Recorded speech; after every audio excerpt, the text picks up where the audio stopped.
Hey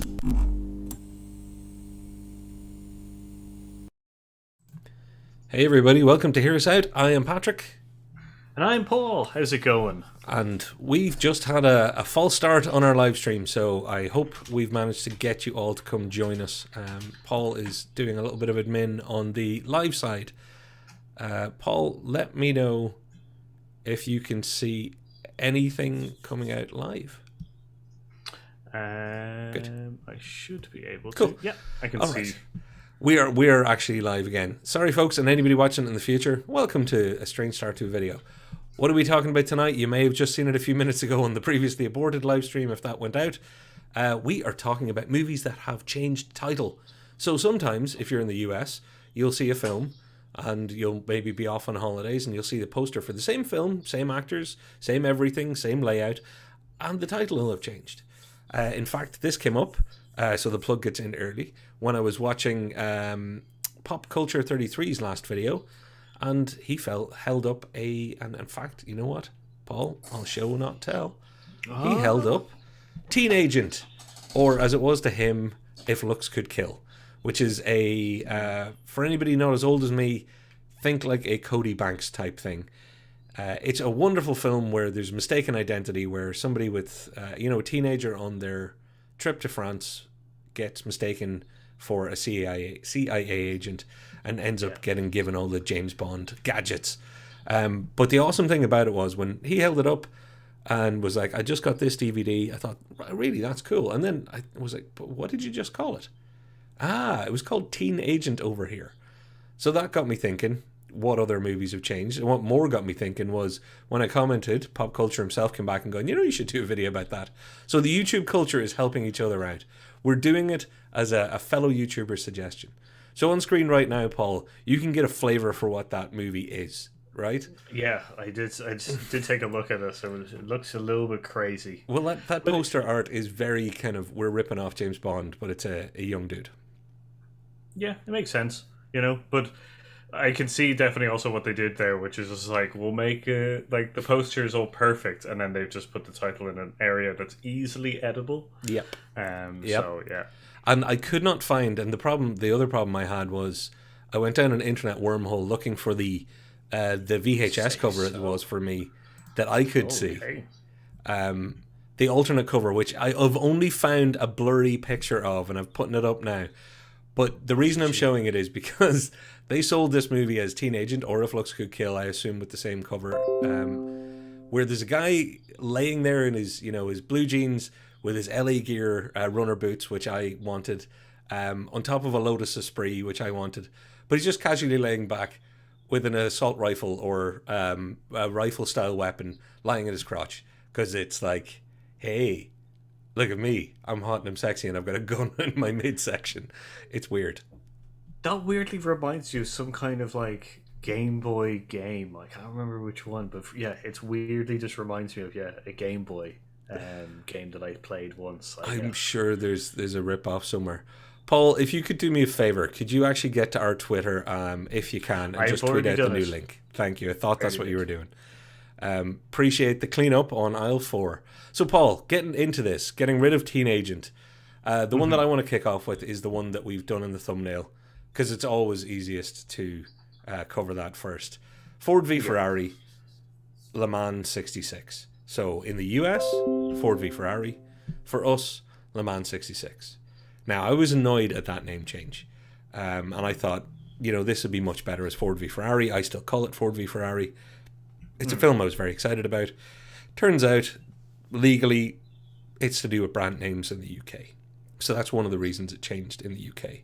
But truth be told, they also thought that Le Mans had a bit more cachet, let's say, and a bit more name brand recognition in Europe.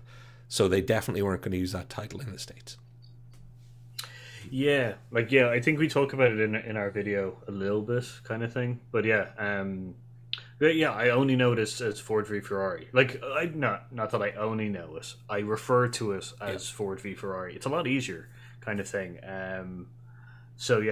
But Le Mans 66, it wasn't until until we talked about it, because you were really excited about the film, and I was just like, what is Le Mans 66?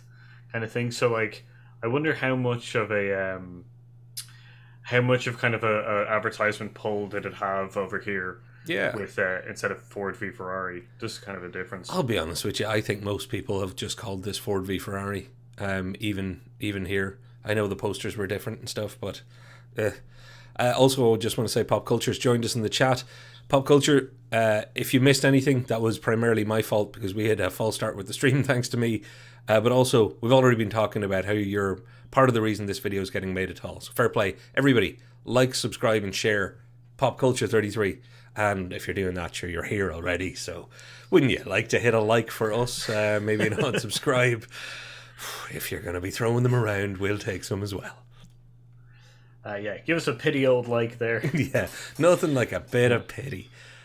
So, Paul, we've got hundreds of these that we could do. Yeah, go for it. Sorry. Yeah, like that's the interesting thing is, yeah, like we've discussed a little bit before about these kind of like changes. We've talked about even some of the like more funny ones, but like there is so many more than we thought. Yeah. And the other thing is that it's also on the sense of we haven't heard of the alternative, even though technically it would be for our region, which is another little part to it.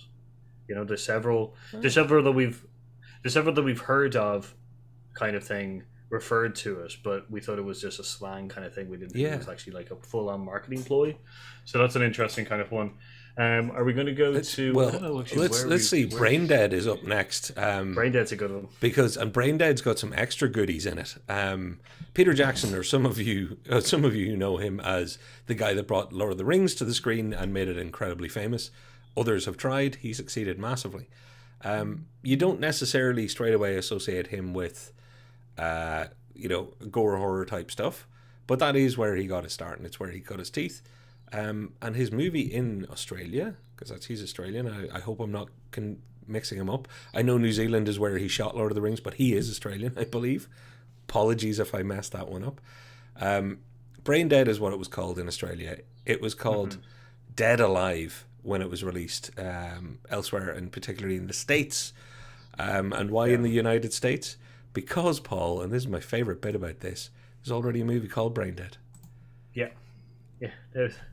Yeah, it seems like it was quickly taken already. So yeah, but my favorite thing is I didn't know about. I'd heard the name change, but I'd never gone and looked up the other Brain Dead movie before doing research for this. Do you know who's in the other Brain Dead? The Bills. The Bills? Yeah, Paxton and Pullman. What? Both Bills. You got your Independence Day to your aliens. You've got both Bills, and I found a screenshot of them both on screen. The trailer makes this movie look trippy and terrible. Yeah, that is true. So bad that I may well watch it.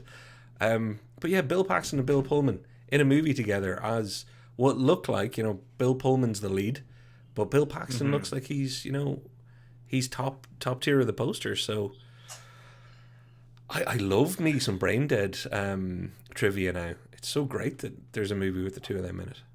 I'm definitely gonna have to look this up.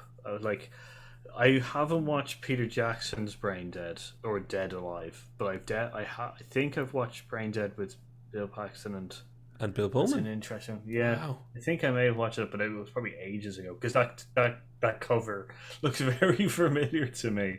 So I must have a look at it. But Bruiser says double bill, so you can watch the double bills while watching both Brain Deads. I'm gonna start loading in we should have a pun of the week graphic. So a number one award for pun of the week. Brew, you're winning right now. There's a certain somebody from Homebrew Quest who might show up and challenge that title though. Homebrew being the brilliant D&D show that Paul is part of. It can be found on YouTube at Homebrew Quest, right? If you go search term Homebrew Quest, you will find their goodness. Not so much puns there, but you know which one of you's been joining our chat to drop in puns. It's good. Yeah, that is true. But Paul, yeah, go for it. I got to go on with this whole like Brain Dead thing. Yeah, it's an interesting kind of one to go for because as Popculture says, I wonder how much of the advertisement actually hooks people. And I'm actually going to pull up Teen Agent again for that very purpose. Yeah, and you know what? If Looks Could Kill would have worked better on me too. I didn't like the name Teen Agent when I watched it. Paul, you can look at the poster and guess what got me into Teen Agent. It's red. It has 4 wheels. Yeah. Yeah. Yeah, put a I Lotus gotcha. Esprit on the cover or something, and I was going to rent it from my local video store. It was just going to happen. I know. An easy I sell. definitely get you. Also, Bruce says, why did they put Ford first? A little like it's from Ford's perspective essentially. So of course they would put Ford first, and the story is based around the Ford Yeah. thing. So that's kind of why they put it. It's not because it just sounds because Ferrari versus Ford, probably you hear it enough times would sound just as good. But since it's from the perspective of Ford. It why it's definitely is Ford versus the established Ferrari. It's underdog versus establishment. So, yeah, it makes sense in that direction. You're right, though, Paul. There's another one. When you say another title enough times, it'll sound just as natural as well. Which I'm going to put that to the test now, because this is actually something that we've talked about on the channel, but I said as a very fortuitous thing that they'd titled Fever Pitch, which is from a Nick Hornby book. It was released as a British film, a British-made film. It's a British-written book, but it's about soccer. It's about football, and the thing you play on in football is called a pitch. And I remember saying this to you on like video number 83 or whatever number we were on at the time, that it was amazing how lucky they were in America that when they translated it to baseball, the name fit perfectly, because a pitch in baseball is throwing the ball. It's like, how wonderful is that? And then I realised, well, actually they can't have 2 films called Fever Pitch in the UK. So they end up calling the Jimmy Fallon, not the best of the late night hosts. Just getting that in there, he's not my favourite. They renamed it as Perfect Catch, which kind of made me sad when I realised that. Of course they would have to rename it. Yeah, it's an interesting kind of like. Once again, it's an example of a movie already existing in a region and then them having to change it.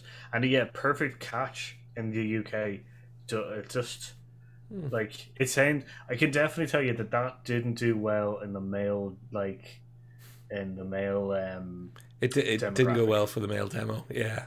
Yeah, like I'd say that Fever Pitch possibly would have done better here, even with its connotation towards the football movie. But obviously they couldn't do it. My big gripe here is this is a a love story based around sport, right? You know, this is somebody who's obsessed with sport, and somebody else who breaks them out of that spell a little bit to realize that there's more to life, and maybe that's love, etc., etc., yada yada. But football pitch, baseball pitch, Perfect Catch. They should have changed the whole script and made it about fishing. Okay, I know there's a catcher in baseball too, and I get that. So it does just about work, but they didn't even give it with a catcher's mitt or anything in the title. Yeah. They've completely whitewashed the idea that it was anything to do with sport in that re-showing or telling. That's the thing. Well, that's the interesting. Sorry, that's the interesting thing. Why just blank out the backgrounds and not make it some sports connotation? Because even the small sports bits would probably have gotten more people in than that. Just looks like a romantic comedy. I know it is probably a romantic comedy based around sports. Yeah, but you've already nailed the answer. I think previously they squarely aimed this at what they thought was a demographic in the UK of who's going to watch a Drew Barrymore movie. Let's not necessarily put baseball on the cover, because they weren't aiming at it, guys. They were aiming it at a female demographic in the UK when they re-released there. Yeah, I get it just feels like they probably would have done better with the male demographic if I agree, if they put something in. But I get your point, Tess, and if they doubled down on the fact that they were just making a romantic comedy and stuff like that, then I think they, and it's exactly what you pointed out. I think they they weaseled out of it. At the very least, they could have thrown in one fishing scene. Not that I'm into fishing. Yeah, catching. Now, I Paul. think Sorry. they probably would have been going into the demographic of the video game. I think there's a video game called Perfect Catch, which is literally a fishing Wow. game. Oh, So there fantastic. you go. I have never rod fished my entire life. Always wanted to do, but didn't. Can I just say, Paul, so that you don't have to wait 30 seconds? We have talked about this movie in one of our rapid reviews, and it did quite well. It was one of the first times we talked about name changes on the channel, and that's California Man to Encino Man, Yeah. or actually Encino Man to California Man, as it should be, because it's an American movie, and it was titled Encino Man in America. But this is under the broad title, and there's a few examples here of changing things for local reference kind of purposes. So, in fact, I can do a test right now. Brew, if you wouldn't mind typing in where Encino is, or tell me if you know where Encino is before this, because most people in Ireland or Europe will not have heard of Encino. Encino is a small place. Okay, it's in California, but if you can find it on a map, anybody from Europe, I'll be impressed.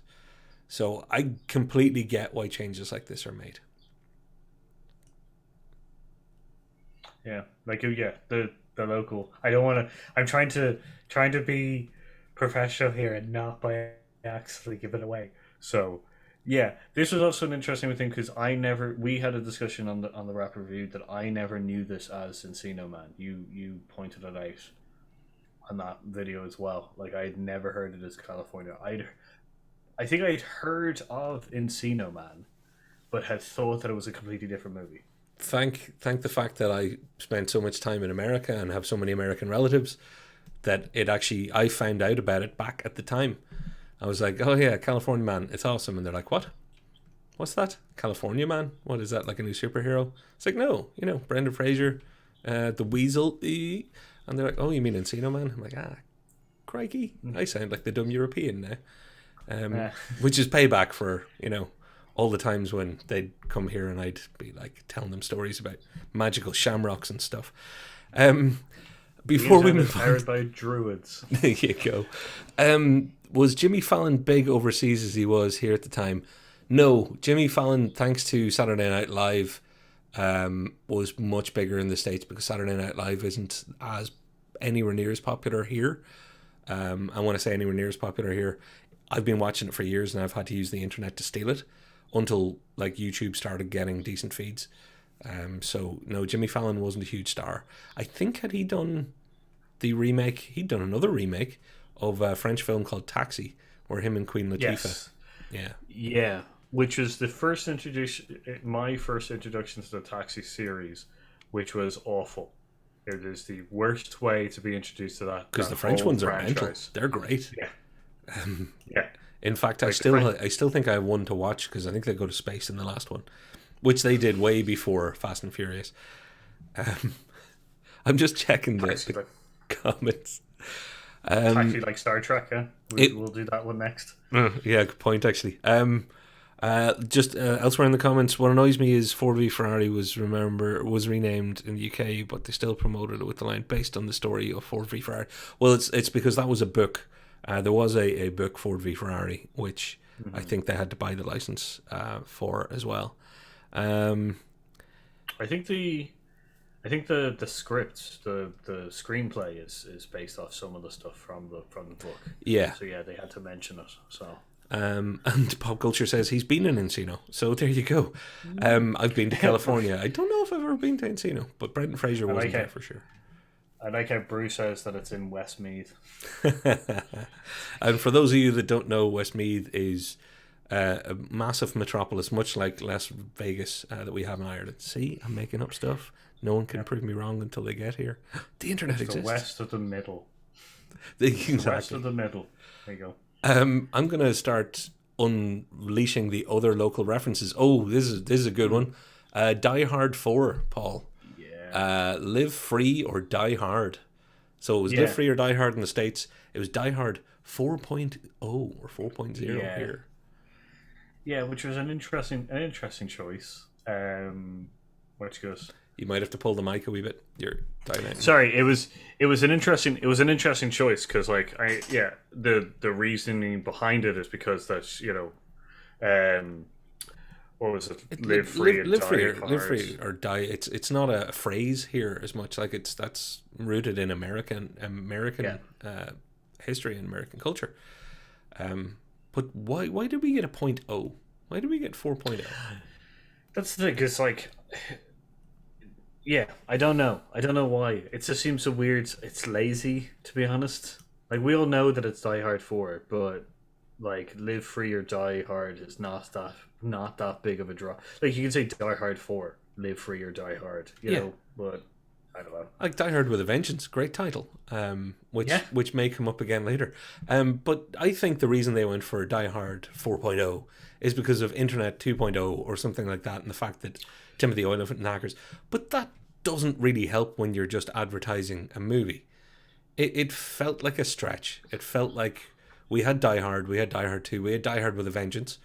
Again, cool title worldwide. And then they wussed out on calling it Live Free or Die Hard, which would have worked. Die Hard with a Vengeance worked. They didn't have to call it Die Hard 3. Yeah, I think Die Hard is. I think they just wanted to go with like franchise recognition and just made it as neutral as possible. So they were just like Die Hard 4, and then they were just like, yeah, but we should add something else to it, and they were just like, yeah, Die Hard 4.0 then, which makes suggestions that there's a better film called Die Hard 4.1 or something like that.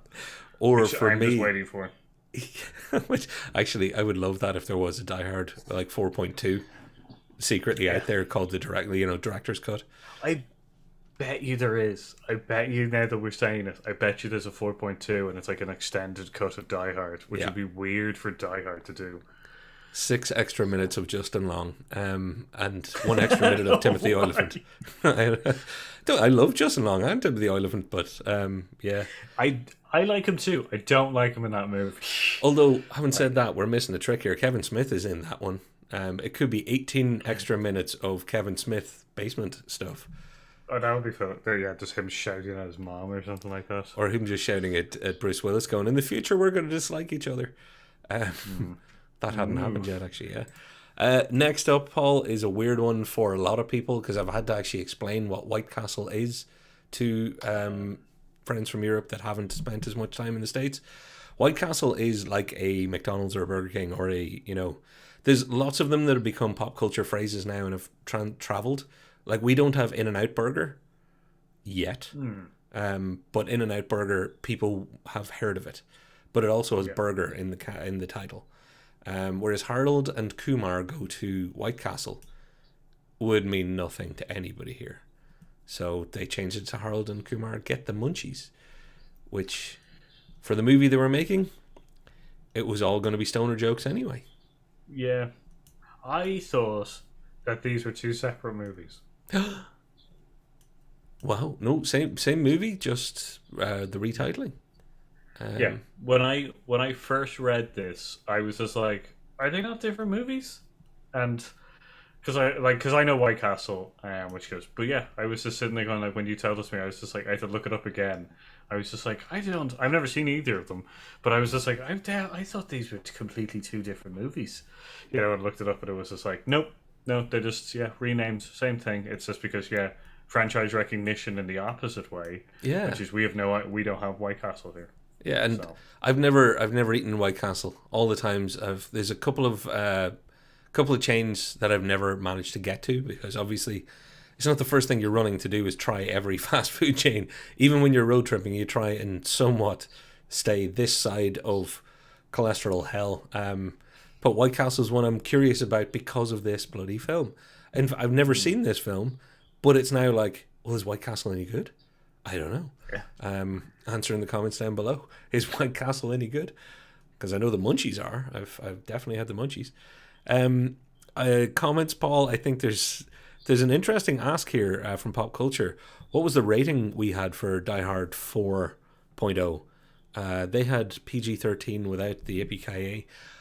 I think all of ours, and our PG-13 rating is essentially it's either 15s or 12s here, or they have PG. So I think that would make it a 12s, not a 15 here. So we might have had 15s as the local rating. We can check it out after though. Yeah, I think it was 15s because I do remember all the swearing and stuff like that.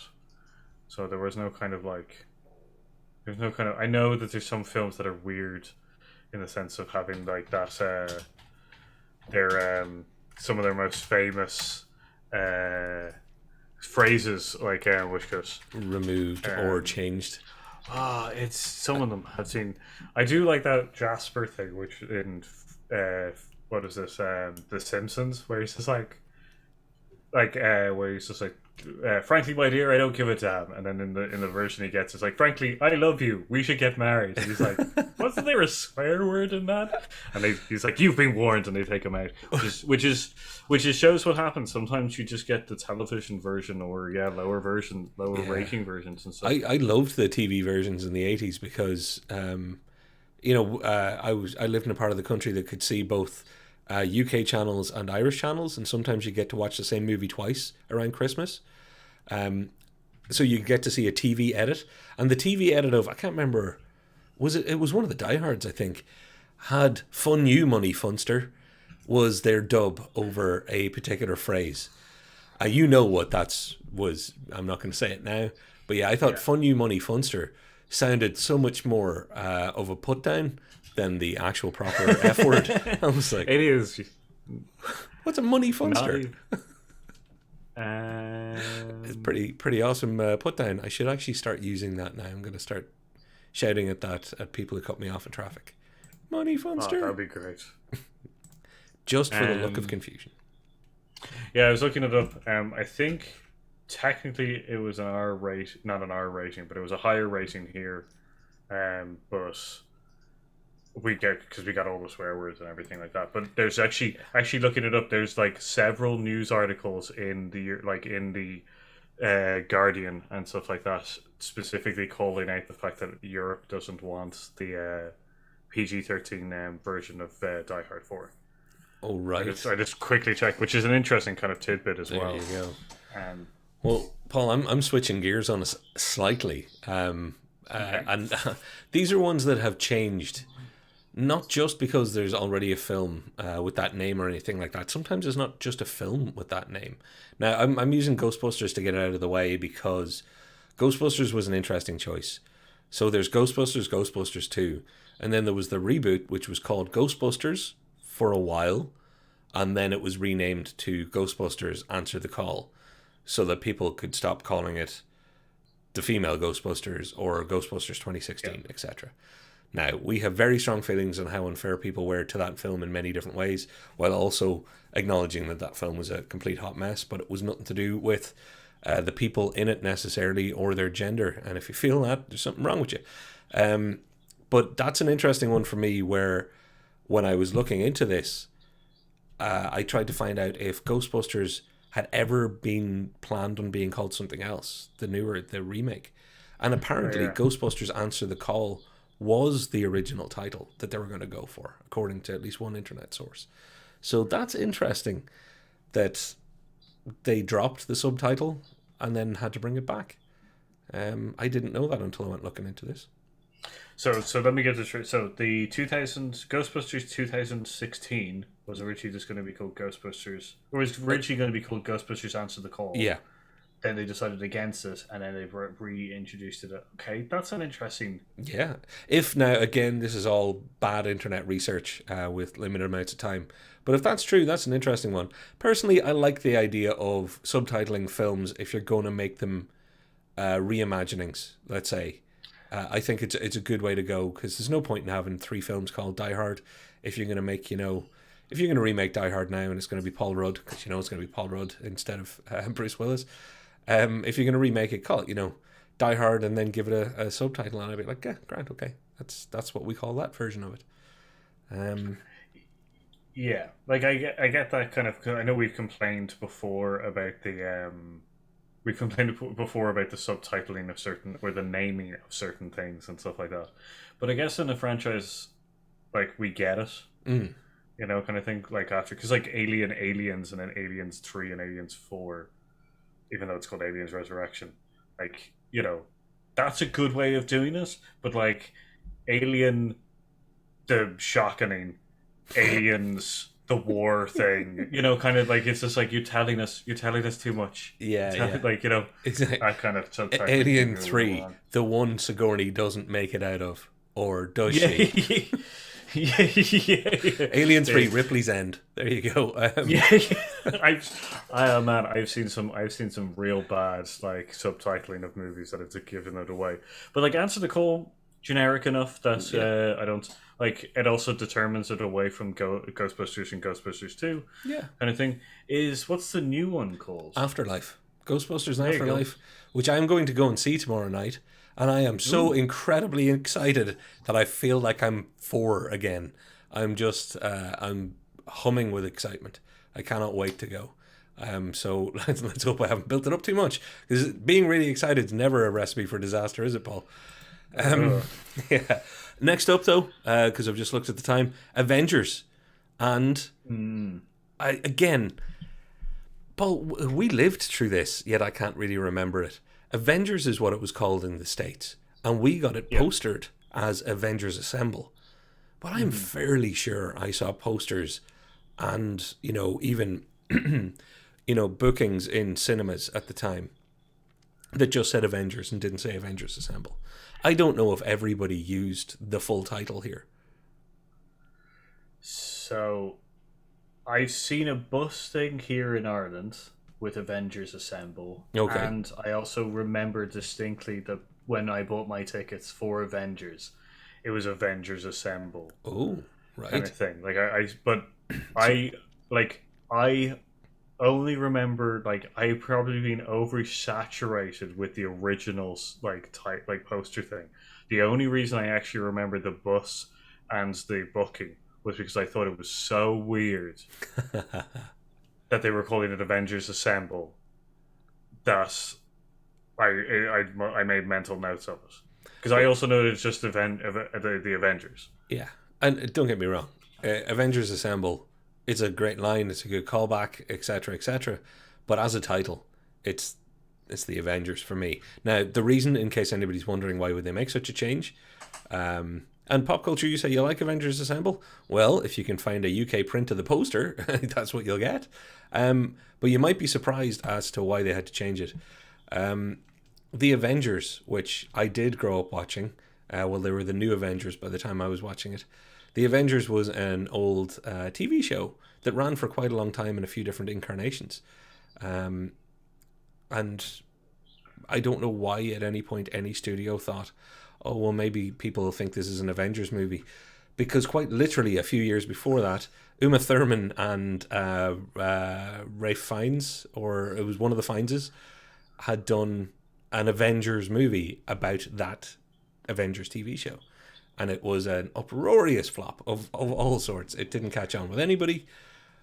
They were in no fear of anybody not knowing Iron Man standing there was not going to be Patrick McNee in a bowler hat. I don't know. Yeah, no. Like anyone who got Uma Thurman and Scarlett Johansson mixed up would have been an interesting. Oh man, could you imagine someone going to the film thinking that it was the Avengers from the TV show? And getting Avengers, that would I would have loved to have been in that cinema having someone going, well, this isn't the movie that I paid for, and then them begrudgingly standing up and running off. Somebody walking up through the centre aisle going, Diana Rigg would have made a much, much better Black Widow, and even Joanna Lumley from the new Avengers would have been better. Or it would have been me going, there's no Lotus Elan S1 in this. What the hell? That's one thing I'll say for the Avengers, the old TV show. Better cars than the new Avengers. There you go, Marvel. That's constructive feedback in no possible way. I was just looking at something. Bruce says, "I remember the TV show." He also says, "What do they assemble? Furniture." Yeah, Avengers Assemble. Very cute. good. Look, you've already won the pun prize, and you've already won the headline joke. You don't need to one up yourself. You're only taking your own prize here. Yeah. Like I don't know what you're. It's no point. So I'm taking the whole. Yeah.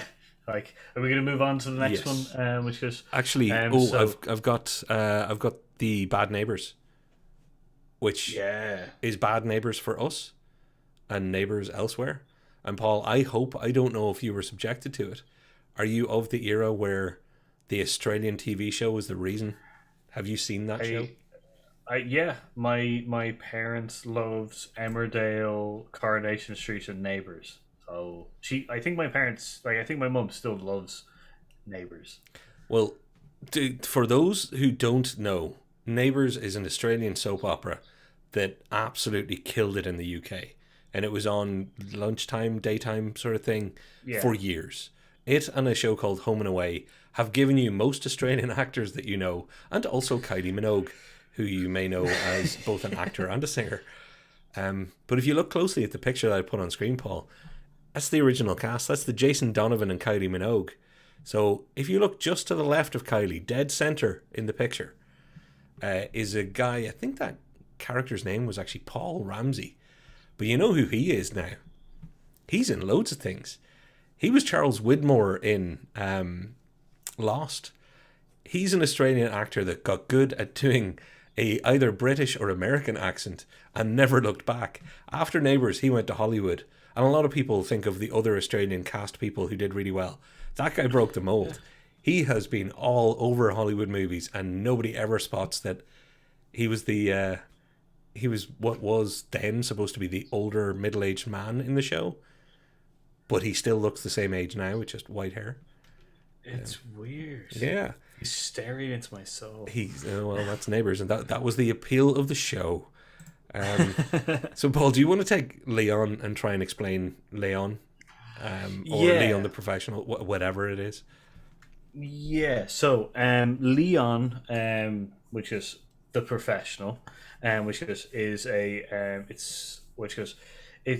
they changed it. So originally it was a French film. It was which was filmed in New York, and then it was brought out in the States. But it was under the name The Professional, kind of thing. I think marketing was saying that it was probably more, it gave less away and stuff like that, and Leon was probably a harder, like I guess, like a difficult name to kind of pronounce properly, especially when you just see it written down, kind of thing. But like, and I think this is the thing is, I think the French film was originally called Leon.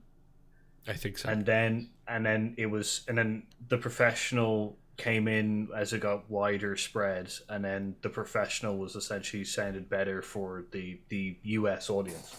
So kind of thing. So like, I've known it as all three, but yeah, I didn't know the regions in which they were actually shown. I was just like, I think it's because I know it is Leon. I know it is Leon the Professional, and I know it is The Professional. So. And for me, because I shared a house, and in fact, more than one place, there were a couple of movies that became movie posters that you would see a lot of places, and that original top corner one, the red one, is a Leon poster that I saw in lots and lots of places. Went to lots of house parties at that age, and people trying to be in some way cultured would try and have something that they could watch in English but sounded like it might be foreign.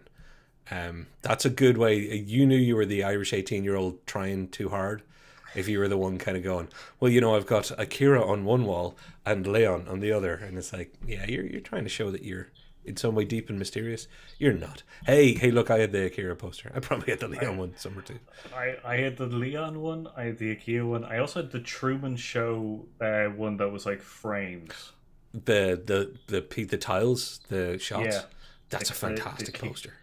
Yeah, the collage of like scene frames and stuff. Do you remember when we used to do pre-recorded videos? This would be the moment where I go, link in the top corner, because we did a movie posters episode that I'm proud of way back before our live recording days. So if anybody feels like getting into our old videos, click on the video section of our homepage, get down there. There's some cool stuff. There's if you type in "Hear Us Out" movie posters, you're going to see it. Yeah. So check out some of that stuff.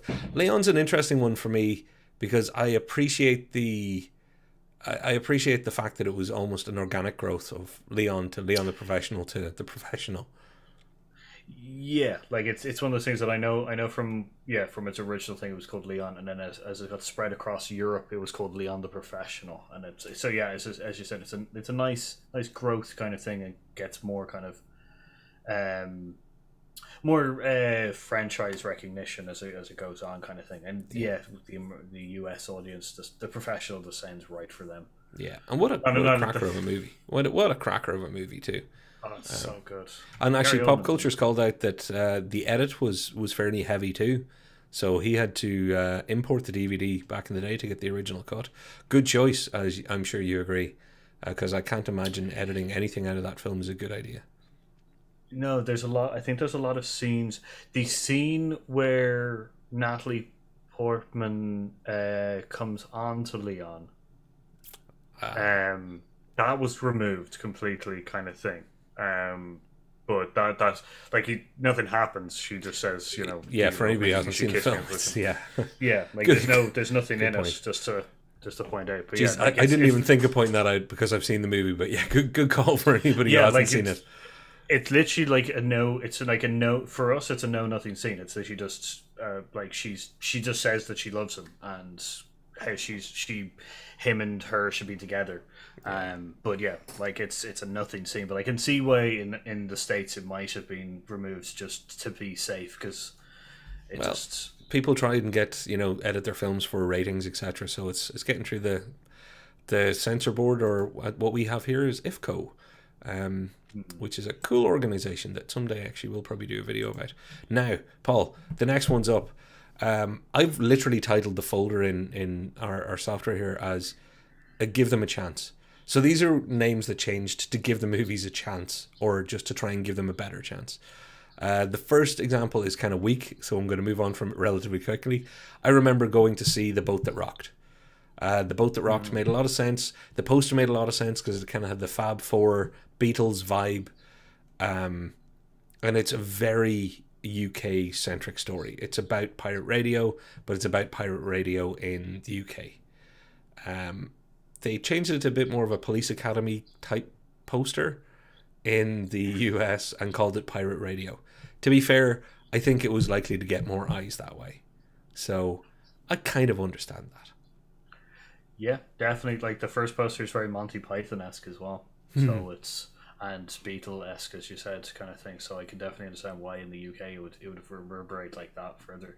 Interesting about the tugboat on the end kind of thing. Yeah, they added a lot more backgrounds to the American one, which is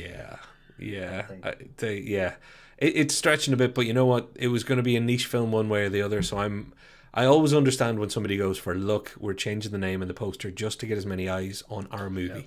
We'd like them to see our art. It's a pretty good movie, it's not bad. It's not an all-time great, but it's good. Now, Paul, I'm going to give this a go. Birds of Prey and the Fantabulous Emancipation of One Harley Quinn. I think. We talked about this at the time. This is one of those... Birds of Prey came out, wasn't doing that well, and they actually changed midstream to start highlighting Harley Quinn. And at one point, there was going to be a complete marketing change of calling it Harley Quinn's Birds of Prey. And you can actually find posters and stuff like that around the place. Because, no two ways about it, what they had done was set it up as the Harley Quinn movie in people's minds, whether they should have or they shouldn't have. And then went for a title that didn't lean hard enough into that. Doesn't say anything more or less about the film for me. I understand the marketing pressures. Yeah, like that's the thing. Yeah, like that. Yeah, they did do a huge mistake of kind of like frame it as the Harley Quinn movie and then name it something completely different. Because also Birds of Prey is also like another group within the comic book, so they also confuse people a lot with that kind of thing. So like it does involve Harley Quinn, the Birds of Prey, but. It's this kind of confusing kind of thing. But yeah, it was interesting to see how quick a turnabout they did when they realised it, and how much quicker it was over here on the kind of thing. So it's obvious that their marketing ploy over in the States did not work well as Birds of Prey, the Emancipation, and they were just like, when we go to Europe, just make it Harley Quinn, Birds of Prey or something, Yeah. So, which personally I think is a mistake. That's that's one of those name changes that they had to make to try and fix a problem, and it was for marketing reasons. It's a problem they didn't need to be in. If they'd actually started way back with when they started their campaigns and just had the confidence to go, we're making a Birds of Prey film, that's what we're doing. Harley Quinn is one of them. They've done it with the Suicide Squad. You don't have to call it Will Smith and his Suicide Squad, or Suicide Squad featuring your one from the DiCaprio film that you'll have seen, Wolf of Wall Street, because that's what it would have been at the time, I guess. So they could have actually squeezed tight and kind of manned up, for lack of a better expression. Saved themselves a lot of effort and time, yeah. Yeah. So, again, mistakes can be made. I get it. And I don't mind people trying to fix it afterwards just to get eyes on what they are trying to do, which is where Mad Max 2 comes in. Because Mad Max 2 was sensibly called Mad Max the Road Warrior in a lot of jurisdictions. That Mad Max 1, Mad Max, the original, didn't actually kind of either come out in or do that well in. So you can't really release a sequel with a number in it for a movie that people haven't seen the first one. Ask Bill Cosby and Leonard Part 6. Forget I said that. Never ask Bill Cosby anything except off. The planet, preferably. So Mad Max 2, absolutely, the Road Warrior makes sense. Now, I don't like anywhere that, there's a few versions of this where it was just called the Road Warrior and they didn't use the Mad Max title at all. I think that misses the fact that some people will have heard of a niche movie around the world. Make sure you don't lose sight of what you could have. Yeah, I guess, I agree with you there in the sense of kind of like you are trying to hide the fact that you're linked to a movie franchise that wasn't too popular and stuff like that, but don't lose sight where you come from, because the fact is that the Road Warrior actually, like the Mad Max 2 Road Warrior, actually made me go back and watch the original Road or Mad Max, Cool. kind of thing.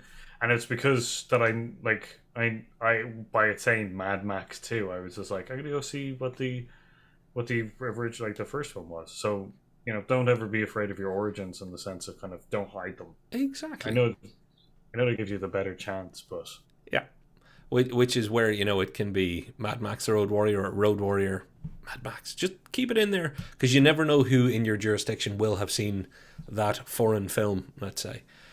So if you're making Leon Part 2, you could honestly say, if the first hadn't been popular and you were going to call it The Professional, then you would keep Leon in the title. The thing I like about Mad Max 2 is I was trying to find an excuse to add Mad Max 3 Welcome to Thunderdome, just so that I could have Tina Turner in her bantha haired curl thing and everything about Welcome to Thunderdome or Enter Thunder, whatever the hell the Thunderdome one is. I think it's perfect, and I think we should do a 5-hour live stream just about that and how amazing Tina Turner was, because that film is just, it's off the charts on so many levels. It's so bad it's good, it's so good it's bad, it's so mediocre. I love it. It calls back to characters, which is great, which I didn't think a Mad Max film would ever do, which is, so I can't say more than it's just a good old film. So even if it is the worst of the Mad Max franchise,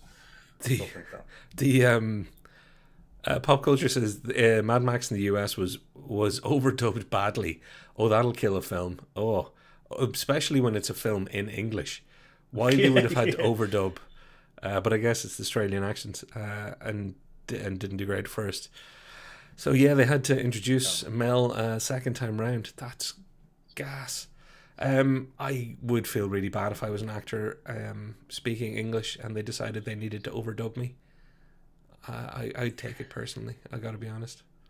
Yeah, it's I remember going back and watching the first one and just going, wow, they do really have at that point I was very used to kind of the international kind of but I think if I was younger I'd be just like, I have no half of this stuff I'm not catching. Well, it's quite adult oriented too, so some of the slang they're using is I say not for kids.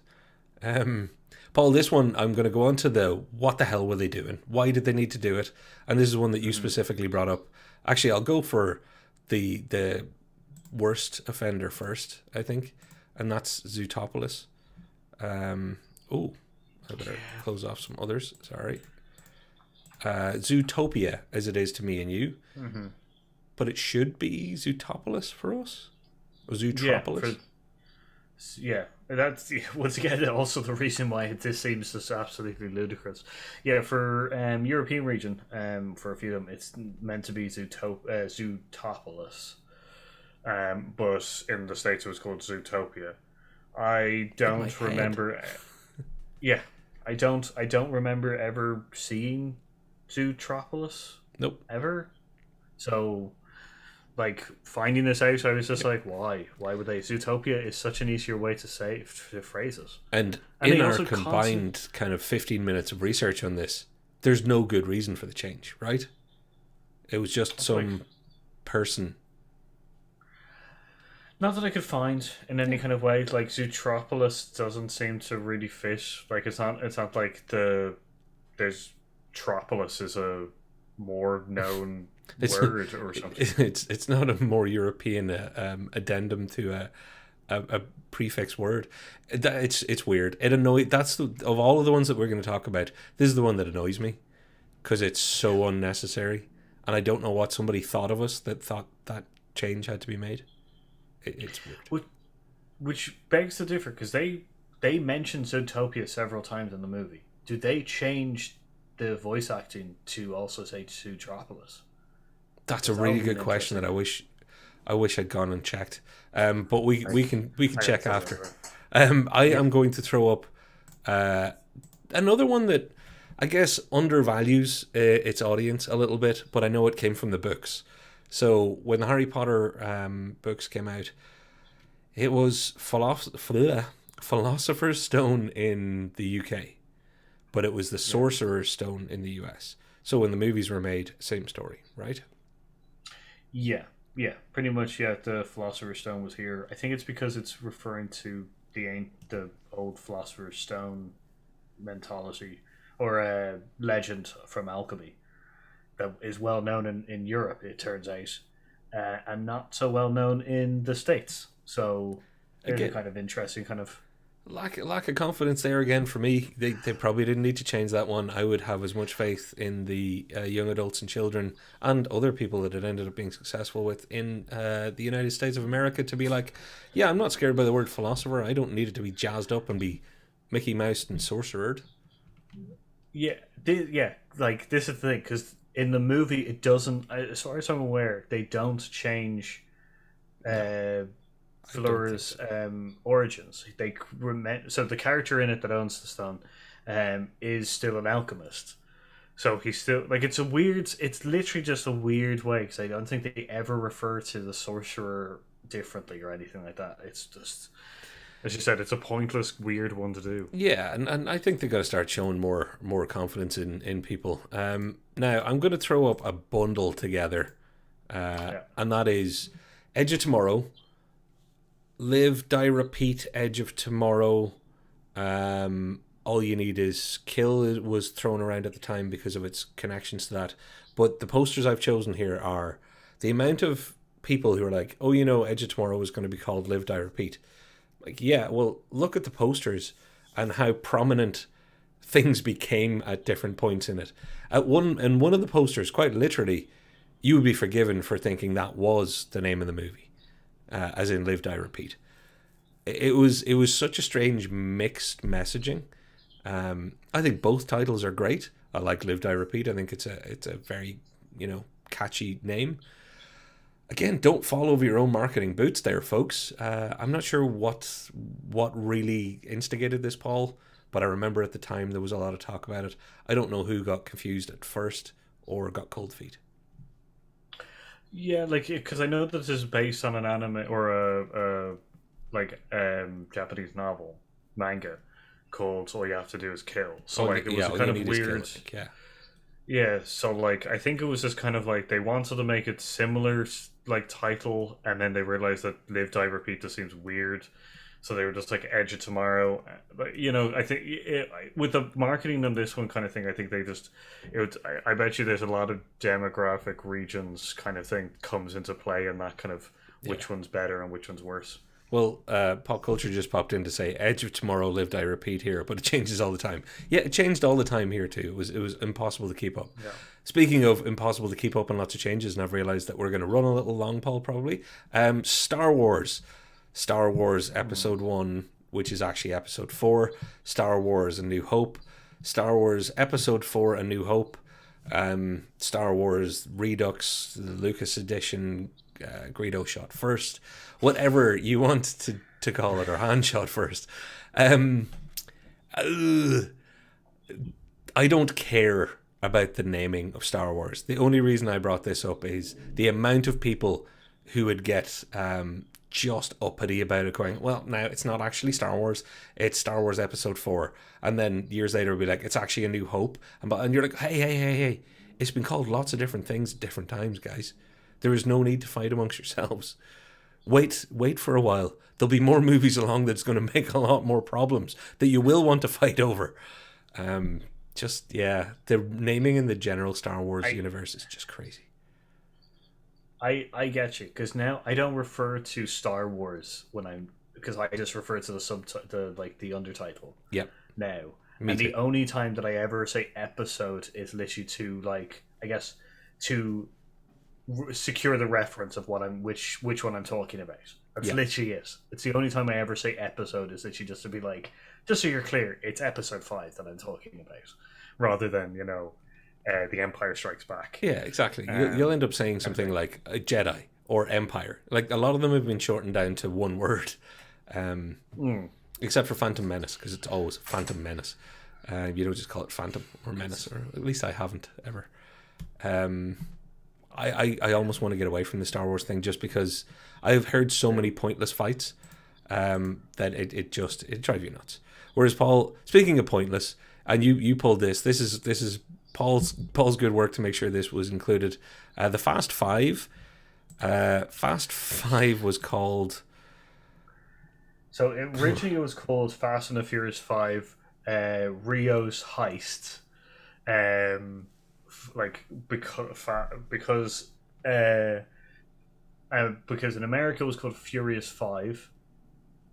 One of the subtitle things was Furious 5, and the reason that they didn't want to call us Furious 5 was because the Kung Fu Panda's film subtitle is The Furious 5. Right. So, it's a weird overcompensating for something that really didn't matter kind of thing. So, that's where it kind of came out, as in, it was just to defend itself from a movie that came out, ages ago? I don't know. I love that the Fast and Furious franchise has so much fun with its names, but it is the one maybe most guilty of stupid naming at different times.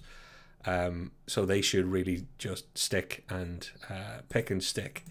But one that didn't get changed for a necessarily bad reason, I think, is Airplane to Flying High.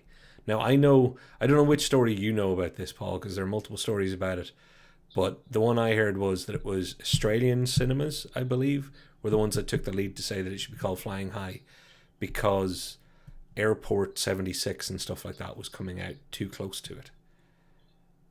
So which rendition do you... Because there are multiple stories behind why this changed. I don't have the foggiest clue. Okay. Well, there are many stories as to who is behind the change of Airplane to Flying High. And I got to be honest with you... Airplane by any other name, it's still just Airplane. That's really, because I saw that Airplane was renamed to Flying High in Australia and New Zealand, and I was like, I'm not looking up why. It's so stupid to me, anyway. And it's not even as a diehard Airplane fan. It was literally just Flying High's such a weird. It doesn't Airplane at least refers to it was set in, I don't know. And don't forget, it's Airplane, because it's always Airplane with an exclamation mark. And it's that I believe it's one of the most perfect movies ever made. I love Airplane. But of all the people that are claiming to be the one behind it, it's the Australian cinema owner guys that were like, no, we don't want it confused with the other Airplane related movies. You're like, come on. If you see a poster where it's tied in a knot, I think you're probably gonna get it. So, Paul, I don't know if we have time. Do we have time for just one little bit of fun? What we were going to do, folks, was we were going to spoil you with things like The Sixth Sense. What was it titled in Japan, allegedly, Paul? Oh, it was like, what is it? He's dead. He's a ghost. Like that? Yeah, which you did some research onto this one and found It's possibly just urban myth or urban legend. yeah, Possibly. which is no one which can is verify. really interesting. Which is really really interesting because you were telling me as well just before we went on that the problem now with trying to defer if it, or trying to kind of like decipher if it was an urban legend or not is because there's now posters in Japanese which say he's a ghost. So like it's a kind of we'll never know the truth kind of thing unless the studios come out and specifically go yes. Why would they? They would definitely want you to just constantly turn this urban legend out. So If our one Japanese viewer is of the right age and can remember what it came out as at the time, and you can corroborate this for us, that'd be great. Because I would only take it from somebody who was there and seen it at this stage. Because the internet is a castle, a complete construction of lies. It's a web. Oh, look at that, World Wide Web. It's a web of lies. But Paul, I feel bad reading some of these out. So Monty, the full Monty, was 6 naked pigs apparently in China. But my favorite, and cover your ears, folks, Boogie Nights, if anybody knows what it's about, apparently was called Boogie Nights was called His Great Device Makes Him Famous. If you didn't know what Boogie Nights was about before, you do now. But for anybody who's Weekend at Bernie's is a great one because this definitely happened in Spain apparently. It was called This Dead Person is Very Alive, which doesn't actually give it away in the way that you'd think, yet it does, but it doesn't. It's a weirdly great but bad title. It's an amazing title. I will tell you this. It is an amazing title. If for whatever reason you don't know Weekend at Bernie's, go watch it with the idea that the title is actually this dead person is alive. Yeah, that's it. Yeah. That's very very true. If you've never seen it, please think of that title on your way in. Now, again, another one that can't be corroborated is that The Matrix was. What? Do you have that there? You have that in the notes I sent. The Matrix is called The Young People Who Traverse Dimensions While Wearing Sunglasses. Yeah. Is that another? It's no, that's France apparently, and I can't find proof of that. That's just widely reported. But again, no proof, no buns, folks. You don't get your biscuits. I do believe the next one though. I do believe that Jaws could have been called in France, The Teeth of the Sea, because The Teeth of the Sea is not a bad other title for Jaws. No, it just isn't. No, it does sound also very French. It's true. But Paul, this is the one. Oh, Die Hard with it. Speaking of Jaws, go for it. No worries. While Paul checks on his Jaws, Die Hard with a Vengeance, and this, thankfully, I can corroborate with an image of a DVD cover. Die Hard was called Die Hard Mega Hard. So Die Hard 3, we were talking about this earlier on. I think Die Hard with a Vengeance is quite a good title. I thought it was unique and catchy at the time. But if I'd lived in Denmark, there's no way I wasn't going to go and see something called Die Hard Mega Hard. Is there any choice when you see something called that not to see it? Knowing it's a sequel to one of the great movies of all time or not? I think that's just fantastic titling. And for anybody who doesn't know, if you're living in America right now watching this going, yeah, and it's funny because we also have Die Hard, the brand, it makes like batteries, like a lot of car batteries you'll see in movies are Die Hard. We don't have that brand here. So Die Hard has no relevance here at all. But obviously now I'm just going to think of Die Hard as Mega Hard. That sounds so deep. So awful as well. I feel like it should be one of those sci-fi movies where it's like Mega Hard versus Super Tornado, or Mega Shark versus Mega Die Hard. With the way they did all those mashups, Super Alligator versus Robo Mega Cop. You're like, yeah, Mega Die Hard versus Sharknado. That's their next one. Yeah. I have a dog going mental behind me, so I'm sorry about that. People. It's all right, and it's a good time we're heading to wrap up anyway. So let's get to the housekeeping and get you to that dog. I've got to say, Pop Culture, Die Hard, Mega Hard sounds like a completely different movie, if you know what I mean. We do know what you mean. Yeah. We know exactly what you mean. And I refer you to the Boogie Nights Chinese translated title, because if your device can make you famous, then you can be Die Hard, Mega Hard. Anyway, Paul, we've done our plugs early in the show, so I think we can wrap out and walk home. Would you say the good honors to the folks? Yeah, so thank you very much for watching, and don't forget to like, subscribe, ring that notification bell, and which gives message down any kind of comments of maybe some titles that you've heard have changed from region to region. If you ever find out if Sixth Sense is called He Was a Ghost, let us know and message your sources. But thanks for watching. I've been Paul. And I've been Patrick. And we've been Heroes Out. We'll see you next time. Bye.